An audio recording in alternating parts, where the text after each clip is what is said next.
আমরা একটি গাছ থেকেই কিন্তু এক জাতের আম খেয়ে থাকি, কিন্তু এই যে গাছে কলম করা হয়েছে এখানে একটি গাছে 4 জাতের আমের কলম করা হয়েছে।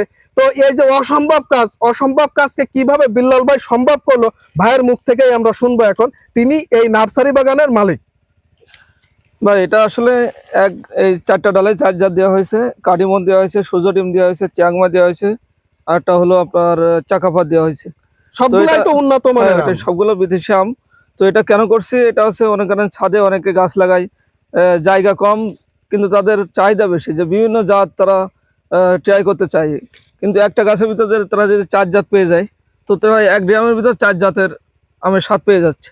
অথবা যাদের জায়গা কম তারা এক জায়গায় একটা গাছ রোপণ করে 4 জাতের স্বাদ তারা গ্রহণ করতে পারছে। অর্থাৎ আপনার আগে একটি গাছেই কিন্তু এক প্রকারের জাতের আম হতো, আমরা যেটা খেয়ে আসছি এতদিন, কিন্তু এখন এই যে একটি গাছেই 4 জাতের কলম করেছেন, কিউজাই সহ সব উন্নত মানের জাতের আম।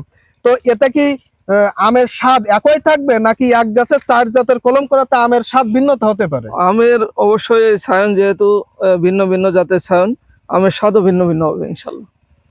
লিগ্যাল যে আম, যেমন কিউজাই আম, যে আমের যে স্বাদ সেই স্বাদই আমরা পাবো এখান থেকে, এটা পাওয়া যাবে ইনশাল্লাহ। দর্শক, আপনারা চাইলে এক গাছ থেকে 4 প্রকার আমের স্বাদ পেতে পারেন। আর এখানে প্রত্যেকটি যে কলমের ডাল দেখছেন, এটা কিন্তু সবগুলাই উন্নত মানের আমের জাত। কিউজাই আম বাজারে কিন্তু 700 থেকে 800 টাকা দরে বিক্রি হয়। আপনারা চাইলে এই পদ্ধতি অবলম্বন করতে পারেন, অথবা ভাইয়ের সঙ্গে যোগাযোগ করে এরকম চারা কুড়াই করে নিতে পারেন।